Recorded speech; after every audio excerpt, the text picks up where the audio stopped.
Hey guys, Bobby Armijo here, and I have a special guest with me today, founder of Alliance Jiu-Jitsu, Mr. Fabio Gurgel. We have a lot of stuff to talk about today, so make sure you watch the whole video. We're going to be giving out a ton of tips and tricks to how to run your academies better, but also just go more into the history of Alliance, the history of why we chose Huntington Beach as our flagship location for our expansion for Alliance, and just a lot of really cool things to show you guys. So stay tuned, and don't forget to like and subscribe. Hey Fabio, nice to Hey, see you again, Bobby. brother. Wow. It's Yeah, a pleasure to be here. it felt like it was going to take forever for this moment to come, Oh, yeah. but it's here. We're Finally here in, here. I don't want to say sunny California. It's a little bit gloomy today, but there's no rain. It's warm outside and not as bad of traffic as São Paulo, right? Beautiful. It's Yeah, beautiful. cool. Really enjoying. I know the story of Alliance. We've talked so many hours and days and weeks about, how and why you started Alliance along with Jacare and Gigi. But I wanted to dive into, a little bit of the story if you don't mind. Of course. First of all, nice t-shirt, huh? Yeah, I know we're matching, So kind of. it's 93 is not the number of titles you have. It's still 15, right? Yeah, yeah. So 93 is the year that we established Alliance as a competition team, I would say, right? And the reason behind that was that Jacaré started his own academy in 85 in Ipanema, Rio de Janeiro. So it was a very tiny academy, Mm. maybe 600 square feet, and I was 14 years old and started training there, and Gigi came right after. And what happened was during the journey, I got my brown belt, and then with 19, I was the first black belt promoted by Jacaré to the black belt level, and then I moved to start teaching on my own. And In what the happened, gym, at his gym. I teach his gym since I was a blue belt, Got it. helping him. I see. When I got my brown, I get an opportunity to start teaching somewhere I else. see. Okay. And I start building my own students. Hmm. And my students and Jacare's students start to face each other in the tournaments. And that situation was weird, very awkward. I said, come on, how my students are fighting against the guys that I'm training with every day. That was no sense. And the same started happening with Gigi as well. Say, look, we can keep doing this, and what probably gonna happen is that we're gonna separate at some point, or you can merge and do one group only. Hmm. We're gonna choose the best students that we have. We're gonna represent Alliance, and it's not wasn't Alliance in that time, but we're gonna represent that flag, and maybe we're gonna get something strong, and we Hmm. can be the best team in the world. That was the dream, right? Hmm. Back in '93, and we decided to do that move. We merge, we create alliance, and that's a very important thing. We create a name that doesn't really mean anybody, right? And so everybody could come under that flag and represent. So that's how we started back in '93. And to your point about everyone can come underneath the flag, right? Because you could have had Fabio Gurgel Jiu-Jitsu, right? It's a pretty common thing we see. A black belt wants to open his own school, and he opens up his own school under his name, right? And talk to me about even at an early age, you understood that, hey, I don't want it to be my name or Jacare's name or Gigi's name. I want it to be something that people can identify with. I think that we deal with people with a lot of egos, right? Mm. Because we need to have, Mm. right? The champions need to have that ego, in order to be a champion. Right. That is, there is no separation possible when you are in that journey in order to become a champion. But then, what's the natural process?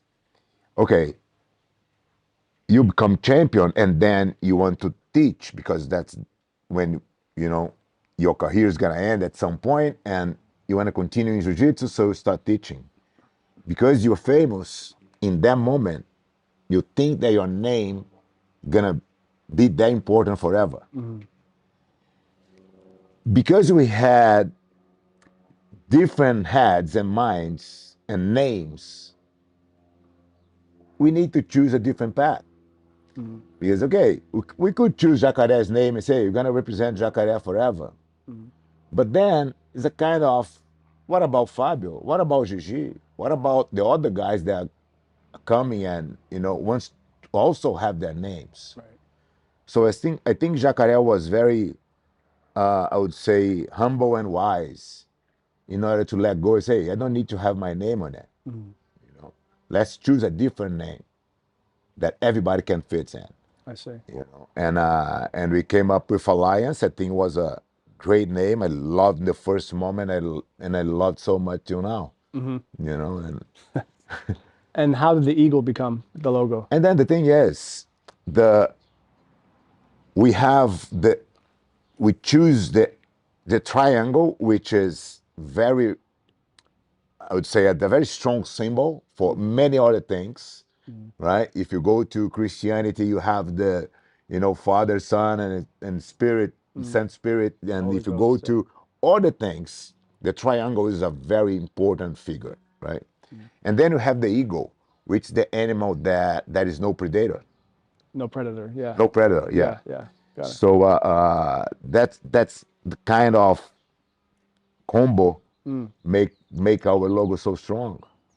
When you see athletes today, we talked about this, and my professor, Johnny Faria, who luckily found Jacare at a tournament one time, and we switched from our existing flag over to Alliance, thankfully. He was Faria Jiu-Jitsu Club, you know. He just didn't really know any better.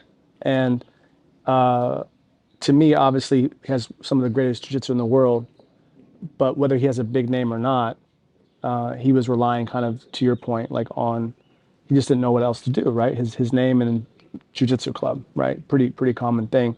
When we talked about fading as a champion, this is something we talked about in the past. Like, okay, you might win one world title, you might win two, you might win three, but every year there's always a new champion. So can you talk a little bit about that, about how your name over time will fade? Yeah, that's exactly the point. The thing we were talking about, the ego of the athlete and the champion, and if you remains with that ego and bring that ego to the business, you're gonna fail because you shouldn't act as you act as a champion when it comes to the business because you need to put more people on board, right? And good people don't want to be under your own name.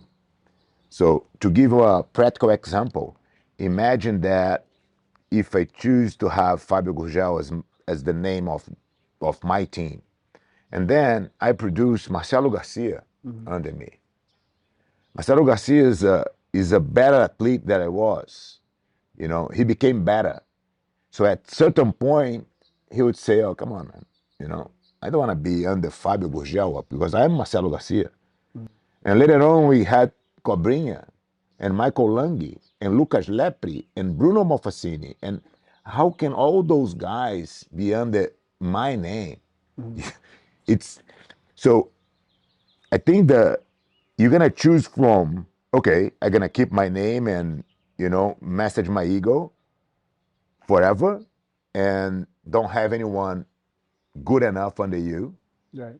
or you're gonna create a different platform where everybody can belong to with no rivalry between names. Right. Right? We just add more talents, more skills to a platform that can be beneficial for everybody.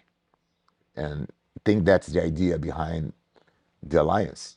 How can we create a better platform in jiu-jitsu where everybody can benefit from? Yeah, it's pretty rare, right, to see. Obviously, you mentioned Marcelo, and like Roger Gracie. Obviously, he's a good friend of both of ours. Has a very successful academy in London, but it's pretty rare to see a name carry on after retirement, especially after a couple of years. Because there's how Almost many? 10 new nobody. champions a year? I How think many? you said one, Roger Gracie. Yeah, But the yeah, question now is for how long? yeah, yeah. I have spoke with Roger many times about that, and he agreed. He said, "Man, I did it, and I should have done this. Now it's hard to change, yeah, and it is hard to change. Right. But I think every time, every year that passes, becomes harder for you to keep that name relevant. And you're gonna get old. And when you get old, there is no more energy. Why people, maybe the guys that are starting doesn't even know you. Right. You Yeah. know?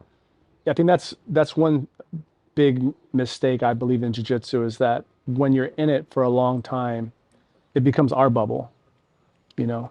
But and as popular as jiu-jitsu is getting and as much as it's exploding around the world, it still is like very niche, right? It's a very small group of people that understand there's even competitions, right? The average person that walks in off the street, I'm one of them, you know, 12 years ago, I didn't even know they had competitions. I just knew there was jiu-jitsu because I'd heard about it from the UFC, but I didn't know that there was even these competitions, let alone world champion competitors, you know? And so in our bubble, we kind of think we're, you know, the champions are well known, but in all reality, if you want a successful gym, your name isn't going to be applicable to someone on the outside. They don't really know, right? And so that's why I think Alliance is pretty brilliant. This goes into my next thing is that we just won the world championships this past weekend here in Long Beach, 15-time world champion. That's the stuff people can look up, Yeah. right? And they can identify. Yes, they might look up that you were also world champion, I think 2 or 3 times. 4 times. 4 times, sorry, had to correct myself there. 4 times, but I think that, you know, to say that a team is 15-time world champion, can you talk a little bit about like how big of a deal that is in terms of how many years the championships have been going on and how we've won more than half? Yeah, we won more than half. Yeah. The World Championship started in 96, 96, was the okay. first. We won 98 and 99. And then we have the alliance split in 2001. So we got back 2008. We won the longest strike ever in the sport. We got 9 consecutive titles from 2008 to 2016. And then we lost 2, and then we got again 19, and we lost again, and then we back to the podium 20, 23, 24, and now 25. So have 15 titles. The second school has 7, I see. you know, and the last time they won was 2007, and they are not even close. They are not in the 10 best academies anymore. So they completely they are completely out of the game.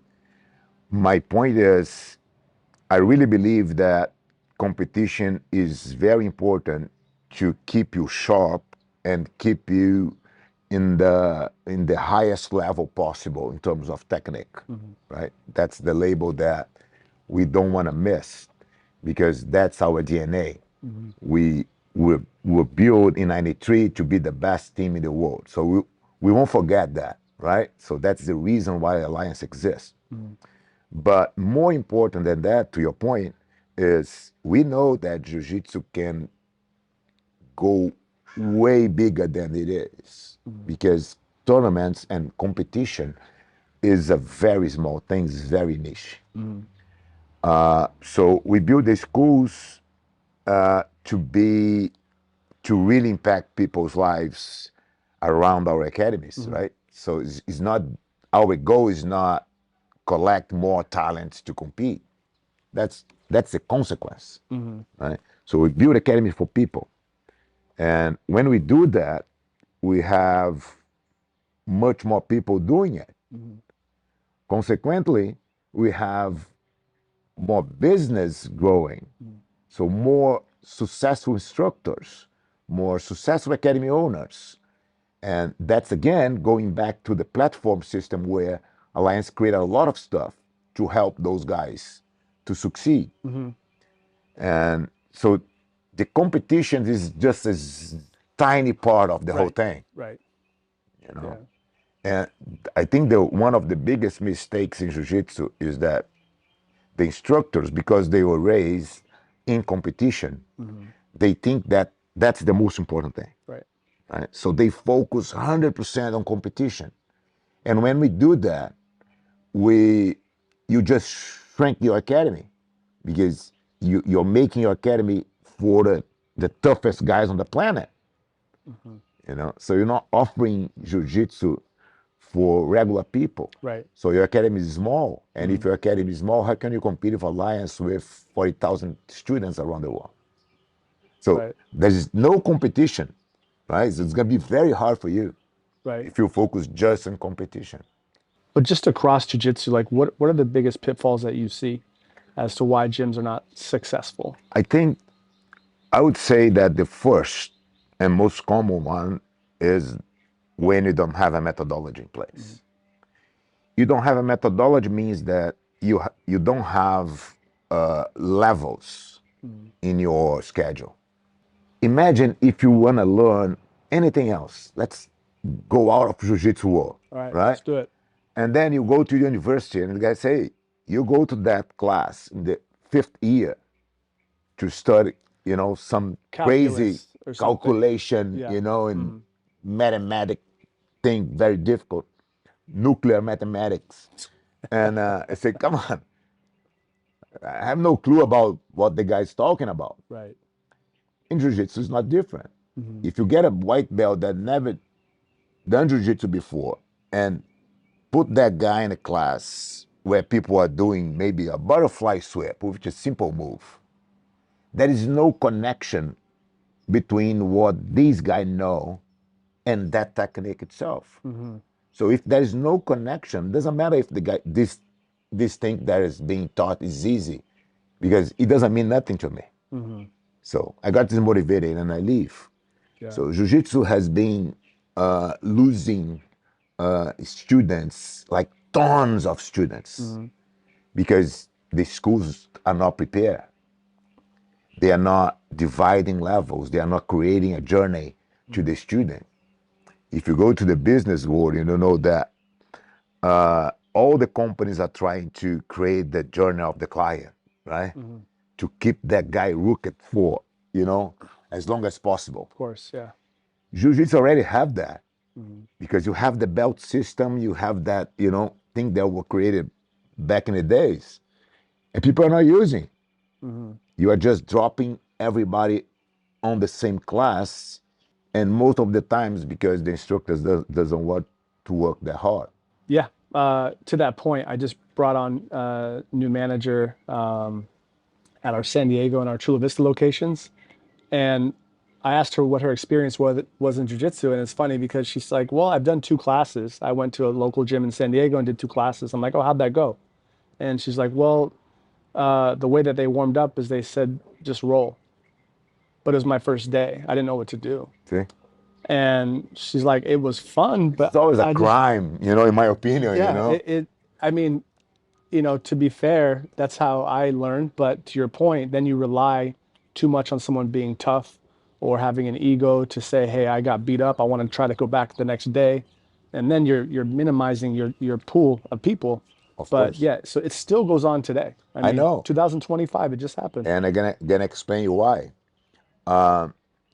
So the first thing is people use to replicate what they learn. So the way they learn in Brazil back in the days, and if you do a very simple calculation, the guys that are running the schools nowadays is the guys that are 35, 45, right? Yeah. Let's say that range. Right. They've probably been in the US for 10 years, 15 years. So they came from a background where jiu-jitsu in Brazil was doing exactly the same mistake. 90s and 2000s were the year that I call those guys survivors, Yeah. right? Because they passed through the test. Because all the academies in that time were very focused on competition and making the students as tough as possible. Jiu-jitsu wasn't a friendly environment in that time. If the jiu-jitsu wasn't a friendly environment, it means that jiu-jitsu were losing students, the academy was shrinking, and there was no money. That's why people travel to the US for a new market to say, Brazil, I can't survive anymore. So we're gonna try something else in the US. They came to the US and they start replicate what they learned. but there was a bad system. Mm-hmm. And that's what the US got. What we are bringing now Mm-hmm. is the solution of that problem that we faced in Brazil Mm-hmm. during those years. Because we didn't leave, we stay and we fix the problem. Right. So now our academies in São Paulo runs with 1,200 students, Mm-hmm. right? More than 1,200, like 900 in Vila Olympia plus 500 in Yeah, 1,400, 1,400, yeah. right? We learned that that system was wrong, Mm-hmm. and how we create a better environment, how we make jiu-jitsu friendly again. Mm-hmm. Because it was friendly when the Gracie family started back in 60s, 70s. I see. You know, when I learned jiu-jitsu was very friendly. So I got this memory. Right. I said, man, I got in love with this. Because, not because was, a hard training. Because I learned something incredibly intelligent. Mm-hmm. So we just brought this back with the methodology. And who is using the methodology is progressing. Yeah, that was my next question is with all that being one of the biggest problems of why academies fail, why is Alliance the solution? And obviously it's the methodology. Methodology for sure. And I think it's important for those that are tuning in today who do not have like real access to what an academy is supposed to look like. Fabio, as we all know, has really created the blueprint for what success is. As you just mentioned, he has one of the academies in São Paulo that has close to 900 students. Which I want to point out an important point is that when people say they have 300 students, 200 or 400, that's one piece of the equation, right? That's X. But what is Y? Y is the price, right? What are they paying? What is the average person paying at your gym? That equals really the revenue. Let's take out merchandise and everything else. So if I have 500 students paying $50 a month, and he has 900 paying $300 a month, like not only does he have 300 more students ish, or excuse me, 3 times more students, but he's charging 3 times the price. So really it's a 9x on revenue. It's not just three. So that being said, he has the blueprint for that, and that's what we're trying to bring here. Yeah, that was my next question is with all that being one of the biggest problems of why academies fail, why is Alliance the solution? And obviously it's the methodology. Methodology for sure. And yeah, I agree with Fabio that the methodology was critical. For our gyms in San Diego, again, thank God Faria found Jacare at the I don't know what tournament it was, but I remember him coming back to me when I was only a blue belt, not his partner yet, and he's like, "We're gonna change to Alliance." I said, "Cool. I don't know who that is. Sounds good to me." You know, and this is probably 2000. I would say 2017, roughly. And at the time, I think we had 200 students, maybe. He and I partnered up, I think that same year, and grew the gym to what it is today, which is about 600 students. And I attribute that to, of course, our staff and many other reasons, but I think at the end of the day, it comes down to the methodology. And specifically, it's the curriculum, right? Like for those that look at methodology in a different way, I like to talk about the curriculum itself, is that for one, there's a curriculum in place. But number two is that it makes it easy for the instructors because of the learning center that we have. If we have the weekly schedule already set for the instructors and they know to teach class 20 or teach class 7 of the intermediate, it's all in the learning center online for them to go look. And so what I was used to when I first started was I just showed up to jiu-jitsu and whatever the instructor felt like teaching that day was what we learned. So, you find that people like to teach what they are good at. And so that's why you see a lot of schools, if, for example, Johnny's jiu-jitsu over, in Long Beach, that guy's really good at the lasso guard. So all his students are going to know the lasso guard. Yeah. Right. So like a robot, yeah, right? it's like They a do the robot. same, yeah. So I think from that perspective, it ties into why we have 15 world titles as a team. It's undeniable that Fabio is probably the greatest coach of all time, producing the most world champions that I could think of. And it's because, he taught things to be well-rounded, make connections, and also to have a system. And it sounds cliche to say, but the system and the methodology, the curriculum is really what makes us different. Just to your point, I think when you talk about the methodology, and of course, we design the curriculum so people can follow it, so the instructors know what they need to teach. But I think what's behind that is start looking from a different perspective. Start looking from the point of view of the student. Right. What is good for my students to learn? What they can really comprehend? Because if you teach something that as I explained before, if you teach something that there is no connection with something that your students know, there is no chance for him to absorb that content, right? Because it's too far away. It's like the nuclear mathematics class that Right. we cannot understand a thing. So I think the importance of having a structure where you look for your student's point of view changes everything, right? Change the way you treat your student, change the way that the staff treat the student. When I say that student should be a client, not a disciple, because we don't want to impose anything on our students. We are there to serve, Right. right? Yeah. And I think that's the mentality that really needs to change in jiu-jitsu people. The black belts tend to be like, oh, I am the black belt. You guys gonna be my serfs. Right. You're gonna do I see. whatever I say. And I'm totally against this. 100%. Yeah. I am, 7-degree red and black belt. I'm here for you. How can I help you? Yeah. Yeah. I think that's one of the common things I see across all jiu-jitsu gyms, in particular, is that servant leader that you're talking about. Is I'm here to serve the client. Those are the gyms that you see that are that top 1%.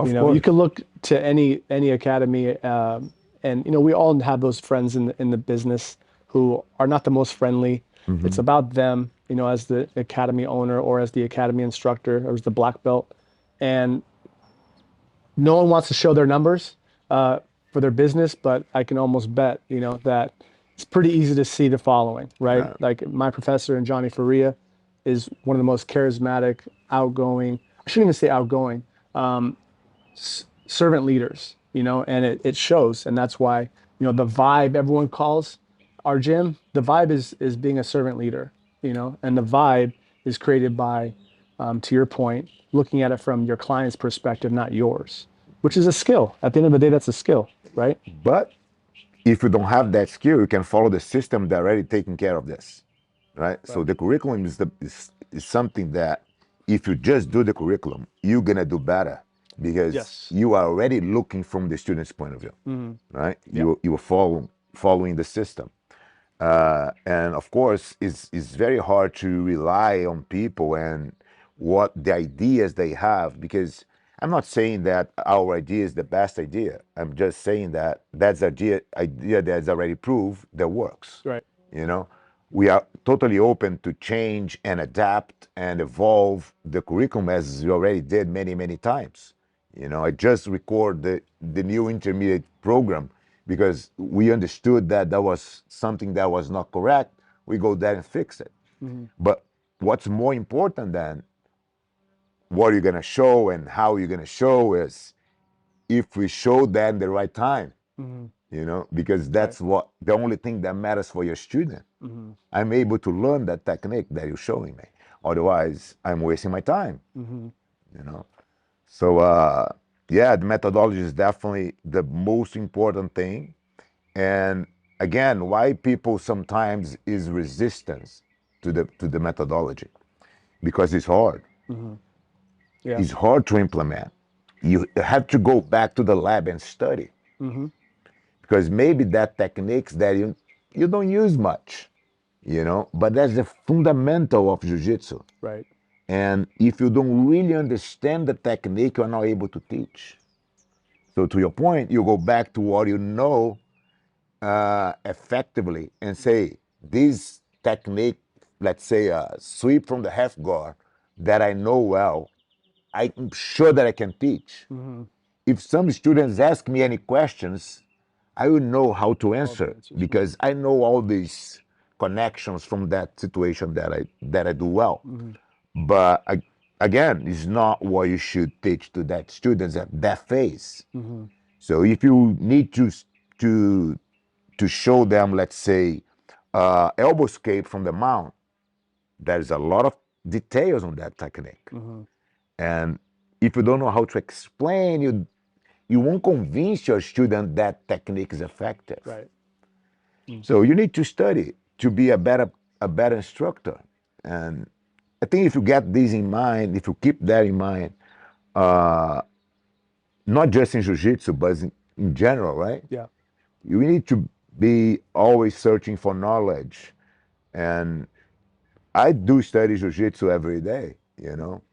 I'm always thinking, how can I show this technique better, you know? Yesterday, we were on the mats with Lucas Leppi, and I was, you know, like shocked in how much knowledge he has, you know, and one of the best. Yeah. And one of the best for sure. I was there learning from him, you know, and that's something that we need to keep doing. To embrace, yeah. To embrace, of course. Yeah, I think I don't teach much, but when I do, and I look at the methodology and I log into the learning center and I review the techniques, I take notes as I'm watching to make sure that I understand the technique, especially if it's something I'm not comfortable with, Yep. you know. And what I find is that it just, one, you're prepared, right? And it forces the instructor. I think that's our objective, or your objective, and our objective now together is we want to make sure the instructors are prepared. They are actually taking what they do very seriously, because they should be wanting to put on an amazing class for that group of students that day, Yeah. or that private lesson, right? So I think it makes us become better instructors, servant leaders, and just sharpening our skills. Let's put a test, okay? 100 instructors. Who's the best? Single class, same class for everybody. How can you teach that class better than the others? You know, so it's not about the technique you're going to choose. It's how you communicate with your students. Right. It's how you explain the technique. It's how long you take to explain the technique. Right. Right. Right. That's the other thing that Yeah, it's a whole nother podcast. Right. Yeah. So yeah. the guys do the podcast to explain a technique in 1 hour class, and the students were there sitting and freezing already, right? Before they start doing the technique. So there's a lot of things that you need to take care in order to build a good class. You know. So the techniques are just a part of it. Right. Our learning center now has over 500 videos of techniques and classes and insights and tips and all the things, right? And we have 900 instructors connected using the platform, right? And we are bringing more people and, putting more content there, because we really believe that that's what people need to learn. How can I teach better? How can I serve my students better? Right. Yeah. So Fabio, it's something I want to ask of you to explain to our audience today is our relationship. It's funny because I've been obviously a little bit behind the radar, under the radar, behind the scenes here and there. But now that I'm able to fully focus in jiu-jitsu after selling my company last year, it's been a blessing. I'm super excited to help things go to the next phase. But people don't really know like how we even got started as partners, right? So I thought it'd be fun if you could share your perspective. It was good to keep you under the radar, because people would jump on you, Yeah. Oh, try to steal you from Alliance. Yeah, I've already We keep that as our secret weapon for quite some time. I'm experiencing that now, yeah. But I think, as you said, you started Jiu-Jitsu with Johnny, and Johnny became one of our affiliates. And right after, you joined and start to be a partner at San Diego Academy. I think the first time we met, you were still blue belt, and we and Johnny went to São Paulo to train, and you just get in the Shark Tank with competition class, yeah. No gi. No gi And competition class. I had in my mind the image of you wearing the Alliance hash guards, blue ones. And then we met, and we got a small talk, and then we met again in San Diego in one of my seminars, and you already partner, and you were super excited to be part of the gym, and it's like, hey, I want to do more, I have this business, and but I really want to do something in jiu-jitsu. I say, okay, that's nice. I It's a remember good that thing. conversation. It's a You good kind of gave thing. me the Yeah, thumbs up, like, yeah. cool, all right. Cool. Very good. Yeah. And then time flies by, and in 2019, Yeah. I get a call with one of my friends, students in São Paulo. There's a very, important guy in the financial world. He was at Harvard at that time, and he called me, say, Fabio, I was thinking about our conversation. Is I want to invest in Alliance. I say, wow, I was thinking about that. I had no clue. There was nothing close in my mind at that point. We were organizing the association, but it was because just to make it clear, we established Alliance in '93 as a competition team. Alliance just became a company in 2014, Oh, wow. Okay. right? Yeah. So a long time after, and it's not that I didn't try. I tried many times, but I had so many failures in trying to organize and put everybody together under Sure. the same rules. Right. But I finally did in 2014. And this guy was like a mentor for me.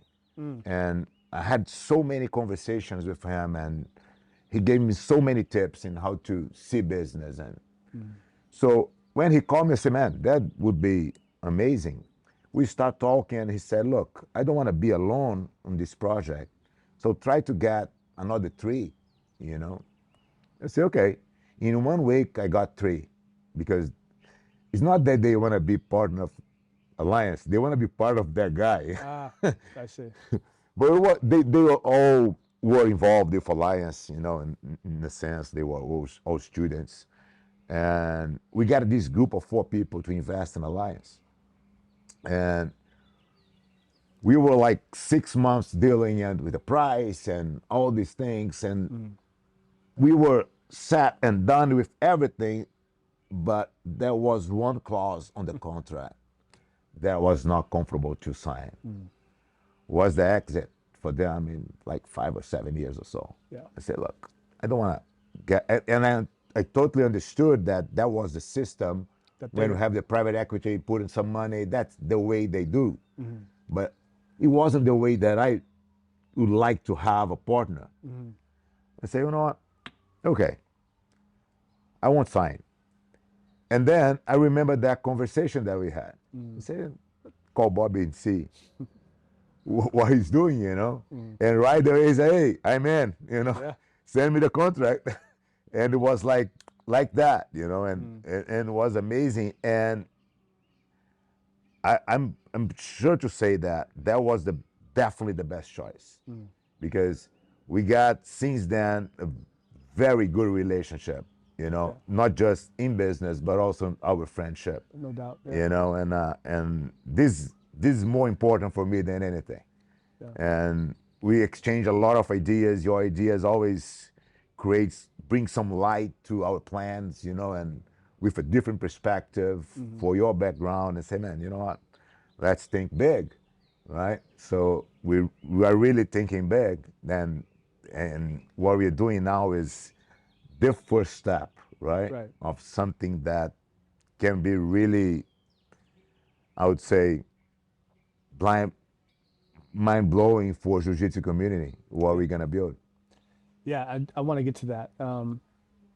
In regards to when I became a partner in 2019, I was actually just pulling up the photo, and we'll show it for the people watching. But there's a picture of me on a fold-up table, like kind of off to the side, and I'm signing the agreement. Was It's doing during the, the the, summit. the World Masters, World and we had Masters. the one day before our summit, right? Yep. Yeah, I And, remember that. It was November 2019, and then of course, I sent the money and became a partner of the association, and then COVID hit right after, right? So I have all this excitement about being a partner in the association. You have these amazing plans that I just wanted to support and be a part of. The gym in San Diego was going really well, and then COVID hit, right? And it Yeah. changed jiu-jitsu like overnight, Yeah. right? I mean, it changed everything overnight. Our world's still not the same, but specifically jiu-jitsu, I mean, there's nothing closer you could do than jiu-jitsu. And the 6 feet distancing, I mean, it was just a fun time. But I say that because it's like jujitsu in so many ways, right? The journey can be Oh yeah, up and down, absolutely, right? And absolutely. business and all. You might look at some people might look at that if they were going through it. I didn't at the time, but I know people they get discouraged in business is my point, and they have a really great idea, they sign a partnership, and then all of a sudden it runs flat, right? It just goes down right away, and then it's like, damn it, I knew I shouldn't have done that, you know. And the reality is that's just part of life, and so it's Absolutely. not really about again why I talk about jiu-jitsu, but it's not about like the falling down, but it's like, okay, now what do you do? How do you regroup? How do you escape the position? You know, how do you remain calm? You know, and so how do we? And I think that's something that we learn from each other on early on. I obviously knew that with you, but I think also you learn with me is we're not going to make any decisions that are one not thought out, but also we don't have to have all the answers to then move forward. We want to like see what's working and fail forward, right? And so I think that is important to tell people for those that want to open their own gym or hopefully join Alliance, of course. But I think the reality is that on paper things can look great, and then all of a sudden they may not. You Oh know, yeah. so it's about how you respond. As you said, I think that's life, and the analogies that you can do between life and jiu-jitsu are the most amazing thing. So amazing. I think Yeah. the powerful of that is that's how you connect with people Yeah. outside of our world, Right. right? Imagine that in that time we get the money for our partnership and say now we're gonna organize the team, the staff, the office, gonna do the plans, and then the COVID hit, Yeah. and that's so all the plans that we had, like I was planning to pass your guard, Yeah. get the mount, maybe do something from there, and all of a sudden you are on my back with the hand on my collar, and Yeah. what is supposed to do, Right. right? To learn how to adapt yourself to those situations, Right. and it's not different when you are running your business, you are running your school, you plan something, some strategy, let's say to a marketing campaign, and then, man, you hit the water. That's nothing. It falls flat. Yeah. Falls flat, and then you're gonna cry or you're gonna try something different. Right. You're gonna learn from that mistake you made, and that's how people should deal with the problems in general. Yeah. I think we both do that very well, Right. to be honest, because we are doing things. It's not about the result we're gonna collect. We are doing things. Yeah. So we are always doing things, and the doers usually collect something good. Right.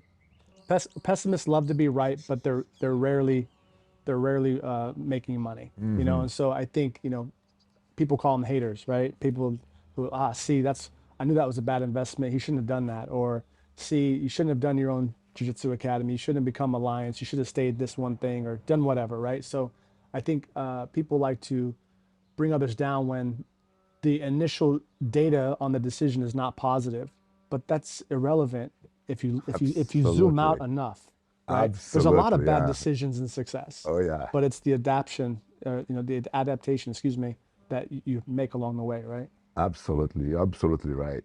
I think that we should keep doing things that we believe is good, but the results something that you can control, Right. right? Who would predict that we're gonna have COVID, and Yeah. all the academies all over the world will be closed, Right. right? And so you can predict the result. You just need to keep doing your best and try to adapt and find a different way to do your plan. And I don't know anybody that succeed, that draw a plan and the plan was like linear, Yeah. right? Right. It never happened. At least not with the things that we aim to, right? We know that we're gonna have a lot of barriers in the middle, and that's fine, you know. It's a good point, actually, going back to what you said earlier about why instructors or academy owners don't want to put in a methodology in a curriculum because it's hard, right? Yes. The harder the problem to solve, the more valuable it can be, right? And so people don't want to look at data. They don't want to understand their student. They don't want to understand why the academy is failing. They just want to, it's too difficult. Can I give you limited to basic another things. reason for pitfalls of the academies? Yeah, please do. You just mentioned the people don't analyze the data, Yeah, right? huge. Yeah, I ask instructors, because it's and I hard. have contact with hundreds, right? Yeah, And I say, how many students are losing every month? The most common answer, guess what? none, none. Yeah, No, almost none. yeah. You know, No, only growing. when the guys is humble, they said almost none. So, True. and the fact is, I lose about 30 students every month Right. just in Villa Olímpia Academy. Yeah.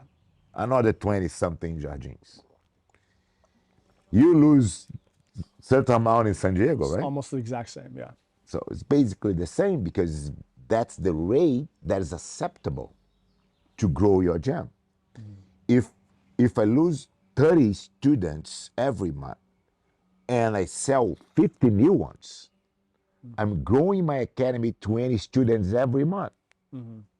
In 1 year, I'll grow my academy 240 students, That's right. Yeah. right? So that's the math, and that's the importance of you analyzing the data. Oh, but I don't like it. I understand. I don't like either. But the fact is, if you just choose to do what you like, you probably don't move any further, Right. right? Because you're gonna do the class that you like, you're gonna treat people as you like, you're gonna do everything that you like. But that's something that you need to get rid of. You should be with a different mindset. You should do what is important for you to do, no matter what. The problem is if you become addicted to what you like, you're gonna you're gonna be very hedonistic, I say, and you just do things that create pleasure in you, and that's not life gonna work. No. You know, you need to get the satisfaction of doing things that is hard. Because pay attention, every time you do something difficult, you get a reward. The satisfaction, that satisfaction is what happiness means. Is one of the components, right? It's not pleasure. Pleasure is like comes and goes, you Yeah. know. Whimsy. Yeah. It's whimsical. Yeah. So do the hard things. Yeah. To your point about the data and doing hard things is we don't like it. You and I don't think love the data, right? But you have to almost fall in love with it if you want to be great. And that's the thing is that what gets measured gets managed. I think Peter Drucker said it, one of the great business minds.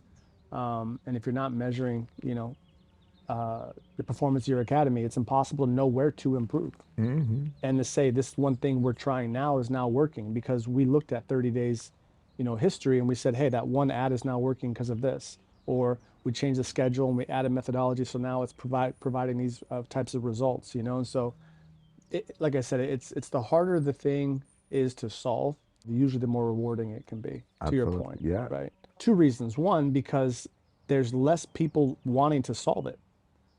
So then you have less people to even Less compete against. competition, right? But if you look Yeah. at the easiest problems to solve, there's a ton of people willing to do that.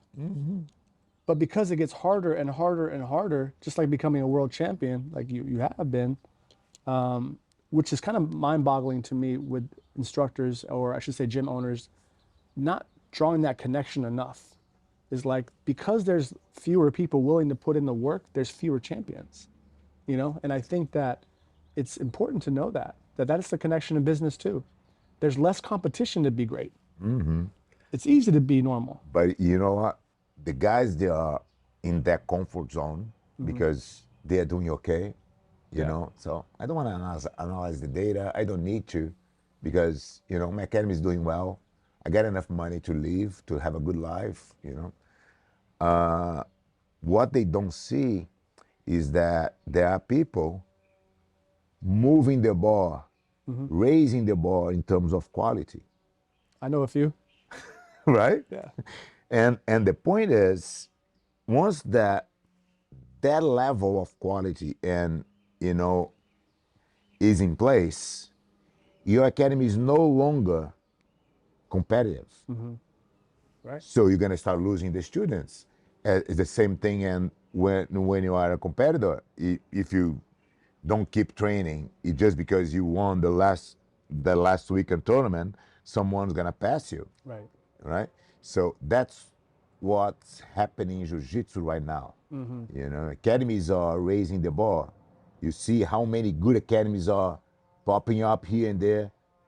Alliance is doing a few that gonna be so wow. The guys are really raising the bar.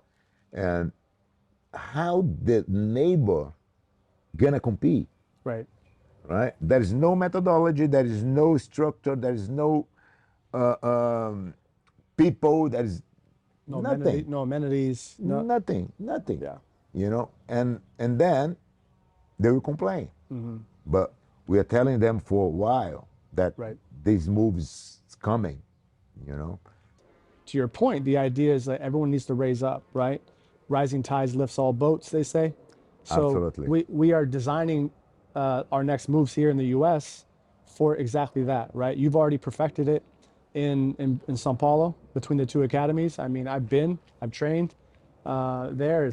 It was like mind blowing, and now we want to do it here in Huntington Beach. So let's talk about that now. Why Huntington Beach? Why Southern California for our first project? I think California has a very important role in jiu-jitsu. I think we got one of the biggest jiu-jitsu communities in California. If you compare with any other place, even in Brazil, Right.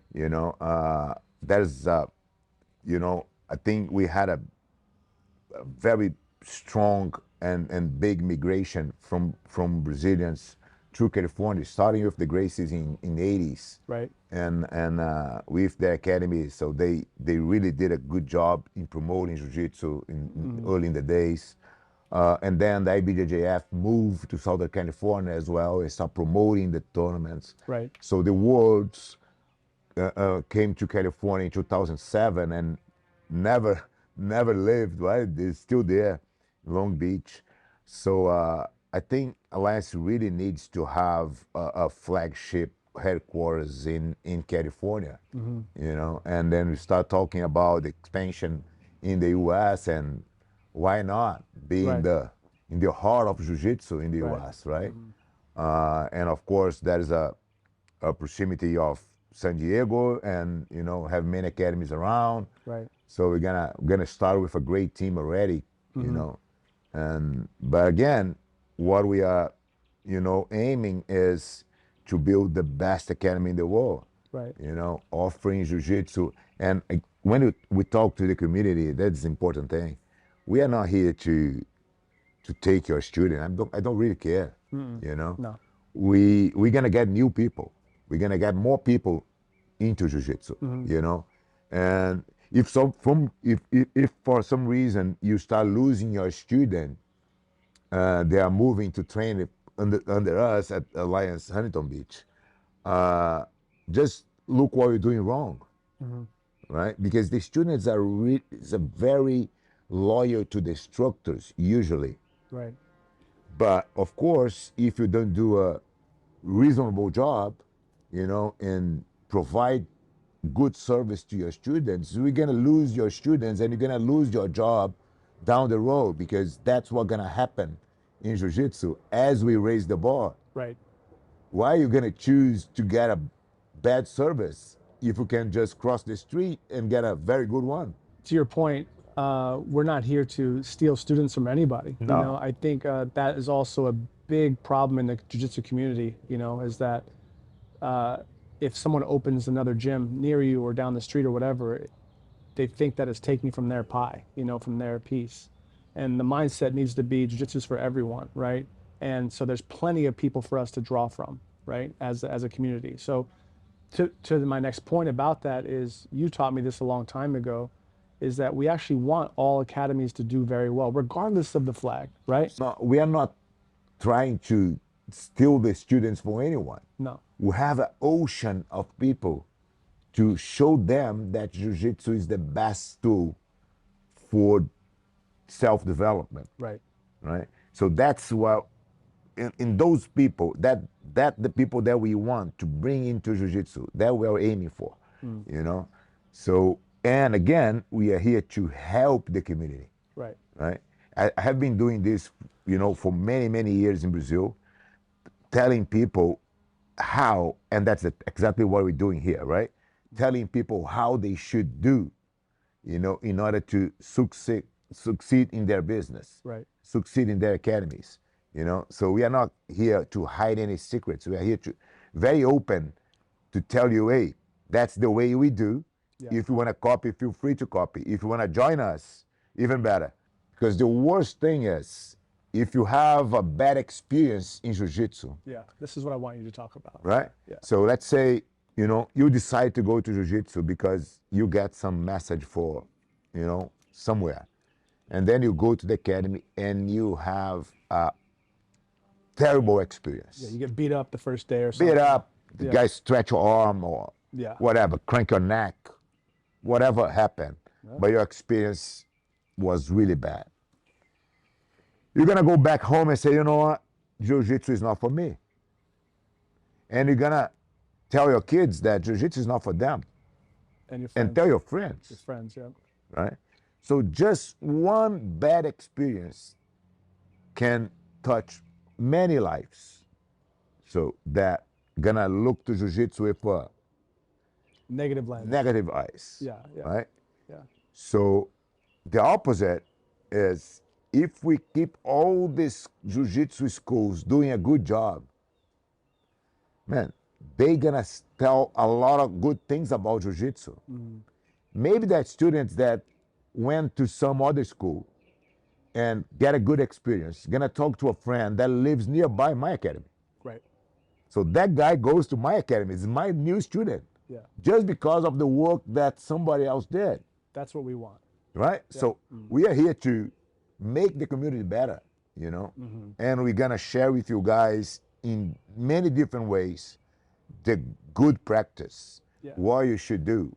And if you are not getting there, just tell us. You're gonna try to help, you know. Speaking of which, tell the audience how, if someone does want to come on board with Alliance and join our team, how do they do that? They can go to the website allianceofficial.com, send a request. We're gonna get in contact. We're gonna explain all the system, you know, and how it works. That goes from our uniform policy and our suppliers all over the world to the methodology, to the learning center that we mentioned before, with a lot of content to help you out, not just in teaching, but also in managing your school. And we're gonna be very close, and the office, you know, open to every question 24/7. You know, that's how we do, you know, to support academies to do better. Kind of an off-topic question, but it's important to me to understand. But I really want to stretch the minds of people who are watching and who own an academy. What do you consider to be a successful academy? In terms of, you can have any parameters around it, of course, like client experience, but we know levels of success in our gym. So, and we know what the community considers success. So can you talk about that? Yes, absolutely. I think that, of course, when you run a business, you have the KPIs that you need to look at, right? So, but you can have a successful academy in different sizes, right? You can, let's say you have a, you know, 4,000 square feet facility. You have a certain amount of students that you can fit in, Can fit, yeah. right? And how much you're gonna charge for that is related in how much money you wanna make in the end of the day. But I think a good parameter to see if your academy is going well is how many white belts you have, comparing to how many blue belts, purple belts, brown belts, and black belts. So the pyramid should be this way, with the base of newcomers, right? Yes. And it's very common to see the academies that are still doing the old method with the pyramid like this. Right. Very few beginners because the group's already established. Right. So they expel the other guys because they don't like it. You know, I like to go there and train with Bobby and Johnny and my friends, right? And the instructors sometimes they don't divide the levels and they don't want to put the energy there because they like to hang out with the old balls and that's the problem, you know.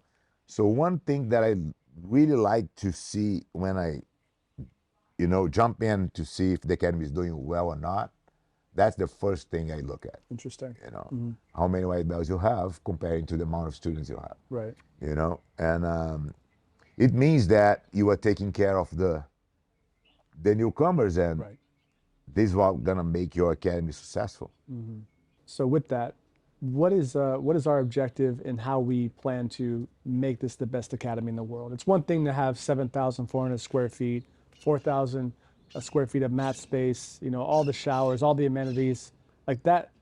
I don't want to say that's the easy part because obviously it costs money and there's a lot that we can go into. Yeah, but then that is something that you can buy, right? Yeah, something you can buy, Yeah. right? So how do we plan to make this truly like world class beyond anything we've seen either individually and now hopefully together? I think that we got the 100% methodology in place. So respect every single student and their process. Individualize their journey, right? So students don't get another thing that happens a lot, right? The graduation day, you know? Yeah. There's no graduation day. That is your day to graduate, right? Because it's related with your effort. If you put a lot of effort, you're gonna graduate at a certain point. If I put less effort than you, I should graduate later, right? Right. And so that's an individual journey that needs to be cared, Established and and established and cared from the academy. A very well trained crew of instructors, right? Knowing exactly what they do and treating people as they need to be treated. You know, I think that's the core of the thing. You know, and of course you're gonna have a full schedule of classes all day long, many classes running at the same time. Right. So that's again is of course it's good for the academy, but think from the student's perspective.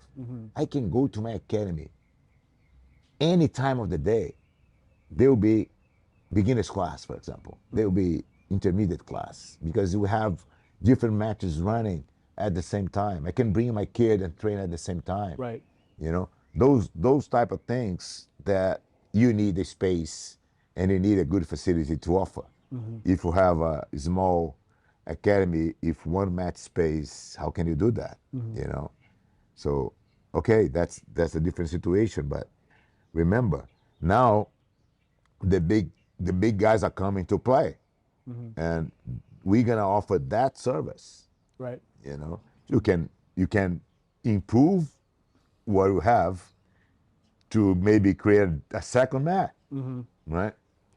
So again, we are raising the bar. I hope everybody is following. With that, we talked a little bit earlier about the problems that are biggest problems to solve are usually the most rewarding. I think it's pretty common that we see, even inside of Alliance and especially other academies, is that they have an instructor problem, right? So they don't know how to solve for that. I think that was one of my first questions to you. It was like, Fabio, we need help in San Diego. Can you please send us somebody, right? And so talk a little bit about your vision with the university that you want to create at Huntington Beach for instructors. We should create a place where the instructors gonna see the methodology running in a perfect way. You know, they're gonna see the results. Again, the concept of the platform is that okay, you can work here and make as much money as if you have your own school with all the obligations and The risk. investments and risks, because that platform, we have a bunch of classes for you. It's not that you're gonna work 2 hours a day. You're gonna have like 500 classes a month, Right. you know, so you can choose how many classes you want to teach. Plus, you have a private class system in place, Right. which really change the average ticket of the academy, Right. and you're gonna have a share of that, you know, and so you can have your own wallet of students that we're gonna sell for you, right? So with that combined, you're gonna make probably much more money than if you decide to run your own academy. So that's why our instructors are very happy in Brazil. They don't want to open an academy. Right. You know, you can talk to Jimmy, Spirandelli, Fernandinho, all those guys, and all those guys that you know. Say, I want to open a academy. No, I'm okay. Yeah. I don't want to, Right. you know, because they know that in the end of the day, that's going to be probably the same money with a lot of risk and headaches that they don't have it. Right. Correct me if I'm wrong, but like what I see is that when somebody wants to become an instructor and they want to start teaching, it's kind of like accident most of the time, you know, where they just kind of go to the black belt and head coach or the owner and say, "Hey, I want to start teaching one day," you know, or the opposite. He says, "Hey, I really need some help. Can you come help me?" Right? There's not really like a path, like a credentialed system, Yeah. you know. And I think, like I think of it like trade school, right? If you want to be a carpenter, if you want to be, you know, electrician, if you want to be something that works with your hands, there's a path, or even a degree, right? There's a path for it. But in instruction, to become a professor, we don't really have that systemized yet. And I think that's something we're trying to Yeah. create, right? Absolutely. Can we talk about that a little bit? Yeah, the idea is in the past was like this, as you said. The guy used to come to me and say, Fabio, I wanna teach, you know, I wanna be instructor. And I used to say, okay, make yourself available. Come to help, right? And some of them really did the job Right. and help and prove that they are really committed to the cause and Right. understanding the system, and they became naturally instructors, right? So most of them start as a purple belt and then move up to the black belt and became very good instructors because they were raised in the same process that I had, Right. right, with Jacaré. But now we need to scale, right? So that's why we have the learning center and the whole curriculum to, man, we need more people. We're gonna open, one thing is, okay, you're gonna shadow me on my classes and you're gonna see how I do, and then you're gonna create this, you know, in your mind a way to teach. But now we don't have that time anymore because I'm not teaching all the classes anymore, Right. right? So we can shadow other people, and that's gonna be good as well. But we're gonna create a place where you can come just to learn how to teach, Right. right?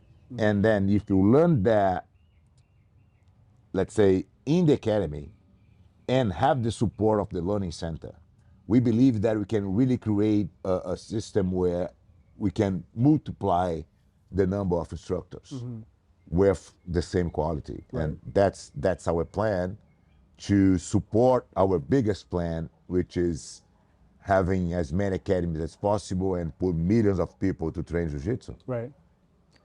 Well, we're starting with Huntington Beach. A couple weeks it'll be open.